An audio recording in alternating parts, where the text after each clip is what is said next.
The lens on it. Recording. Right, going? Good. Okay. So, you've got that list in front of you. You're doing these things at the bottom here, and as we go along. Right, the first thing, this takes us back to the start of where we were at in the last session. So, dead in the top corner there is Joseph Stalin. In 1953, Joseph Stalin dies. He is replaced, crucially, by Nikita Khrushchev, and in 1956, Khrushchev gives the secret speech. It's an important event in the Cold War. And in the secret speech, he talks about two things. He talks about peaceful coexistence, which is where he's going to cooperate more with the West, and de-Stalinisation, where he's going to remove the idea of Stalin from the Soviet Union.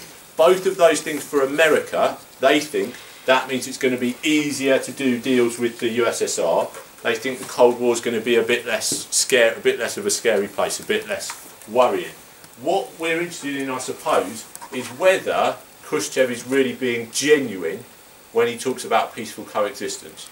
And there's some evidence to suggest he is, like the Austrian State Treaty, where Austria becomes a neutral, independent country, and like the fact he visits the United States in 1958. But there's some evidence he isn't interested really in peaceful coexistence. It's just a kind of front to get things out of America and also to buy himself a little bit of time.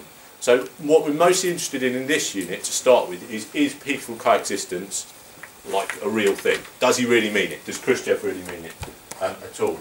And the first big event you need to know about, so if Austria is kind of a little thing, you need to know it exists. The first event you need to know about in detail is the 1956 Hungarian uprising. Now what happens in Hungary is that they've been ruled for a number of years by pretty extreme communist dictatorships, by people like Matthias Rákosi. They have a very strict secret police, who anybody who kind of stood up against the communists would be arrested. And what the people of Hungary do is they hear Khrushchev's secret speech and they think that might be an opportunity to break away from the communists. And so we get protests starting in Budapest that become more violent and become really aggressive actually. The Hungarian people using Molotov cocktails against Soviet tanks. And for a period of time the Hungarians take control of Hungary, the freedom fighters, and they put in power a kind of a communist leader, but certainly a more moderate, called Imre Nagy. And Imre Nagy wants to do various things to change communism, but the most important thing he wants to do is leave the Warsaw Pact. The Warsaw Pact, remember, is the communist alliance of the states of Eastern Europe. What he wants to do is come out of that. Khrushchev says, no way. Khrushchev's really angry, and Khrushchev then sends in thousands of Russian tanks and crushes the uprising. 2,000 tanks. The uprising crushed really brutally. 200,000 Hungarians flee to the west, to Germany, and to other Western countries. And what I suppose that shows about Khrushchev is he's not totally going to let anything go. Peaceful coexistence doesn't mean totally relaxing everything about communist control. What also is interesting is America do nothing. And what that shows us about the Cold War is that it's kind of reached a point where it's stuck. America are going to leave the Soviets alone in their bit, and the Russians are really only going to act perhaps in their areas of influence. So it shows us probably that peaceful coexistence perhaps isn't that peaceful, but it does show the Cold War has reached a point where it isn't going to change perhaps very much. Okay, so that's Hungary. Now the other thing that Khrushchev does that perhaps shows that the peaceful coexistence isn't that peaceful is he puts loads of money into the arms race.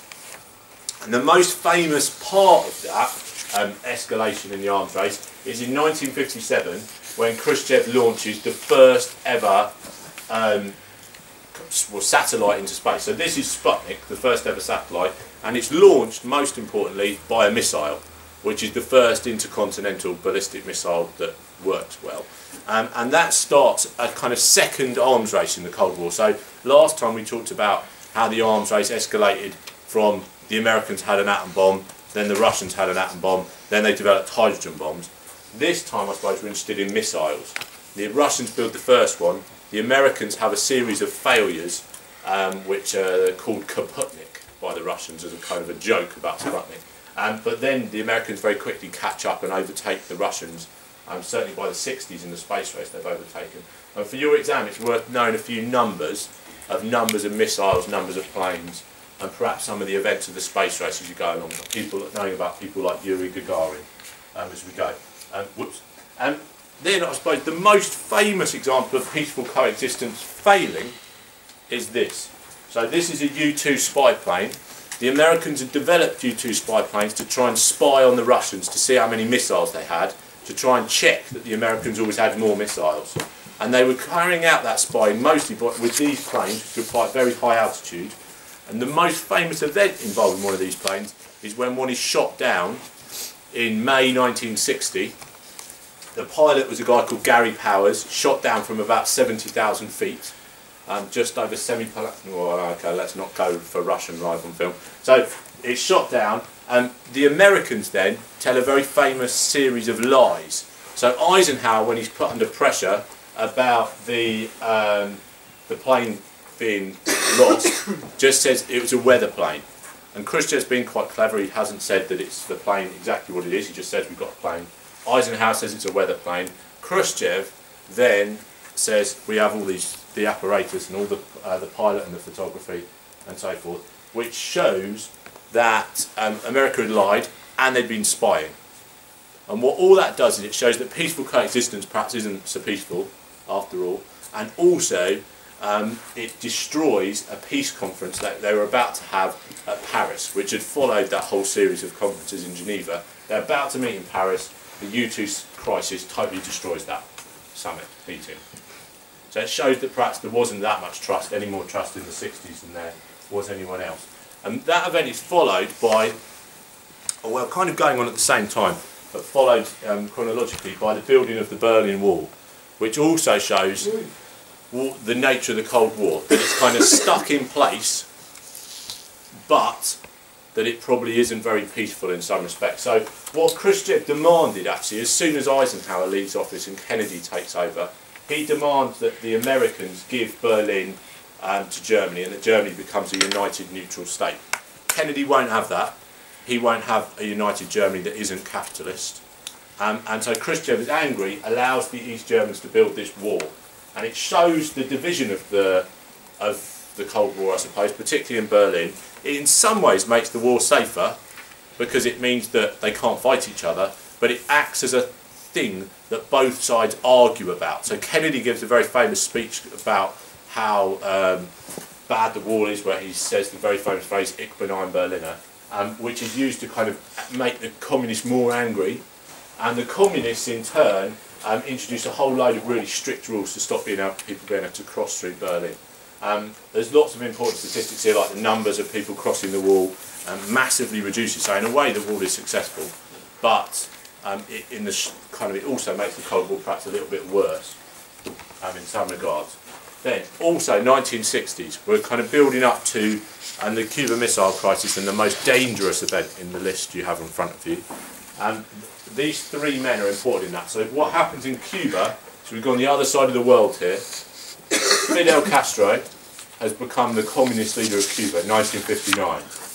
He's eventually supported by Nikita Khrushchev, who we know about, and causes kind of mistrust with Kennedy. What Kennedy's original idea or original response is to try and kick Castro out in something called the Bay of Pigs landings, when the CIA give arms to Cuban rebels who try and get rid of Castro. It's a total disaster. The rebels are captured.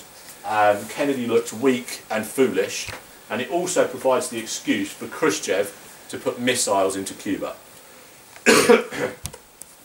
This causes a huge crisis, the missiles in Cuba, because again, American spy planes discover the missiles and the missile bases, and they also discover ships on their way to Cuba with missiles on them. And those ships form the kind of basis of the Cuban Missile Crisis, because Kennedy can't allow more missiles into Cuba, or he won't allow more missiles into Cuba because Cuba's so near the United States, so he's going to try and keep them out. He's got various options presented to him by his advisors. He could blow up Cuba, he could attack Cuba with conventional soldiers, a whole range of things. He could do nothing. What he decides to do instead is put a massive blockade of ships around Cuba to stop the ships coming in. At that point, if Khrushchev kept the ships going, Kennedy would have to sink them. That would cause a war. So really what Kennedy does, I suppose, is puts the ball back in Khrushchev's court in the kind of standoff in Cuba. And what Khrushchev does, interestingly, is backs down. He turns his ships around and sails back. Now that's important, I suppose, because it shows that perhaps America have the upper hand. All of this to do with Cuba shows the world is particularly dangerous, but it perhaps also shows that nuclear weapons are keeping the world safe. This goes back to what we were saying about MAD, and the idea that nuclear weapons themselves, whilst they're very dangerous, also stopped perhaps this crisis. And definitely this shows us that peaceful coexistence is a thing of the past. Right. And I suppose following the Cuban Missile Crisis, we have a series of treaties in place, like the Test Ban Treaty and the hotline being set up, which again are designed to make the world safer, and you need to know about those for your exam. Then the last events in this little set of this topic are to do with Czechoslovakia. And this guy, Jan Palach, is an important part of this story. You might remember this from the lesson. So Jan Palach very famously sets himself on fire in the centre of Prague in an event called the Prague Spring in 1968. All of that is brought about by the people of Prague and Czechoslovakia getting really angry about communist control and being offered some kind of hope of freedom by a new Czech leader called Alexander Dubček, who wanted to offer a whole range of different changes to communism, which he called communism with a friendly face. And he wasn't allowed to do that. So Brezhnev, the new leader of the Soviet Union, came along in 1968 and said, Dubček, you can't do that stuff. And he introduced something called the Brezhnev Doctrine, which said that no country anywhere in Eastern Europe can step away from communism, can change communism. And Brezhnev crushes any hope of change in Czechoslovakia in the Prague Spring, again with tanks. The difference to Hungary is that in Czechoslovakia, the people protest peacefully. So they do things like put flowers in the soldiers' guns. Apart from some extreme examples like Jan Palach that we've seen.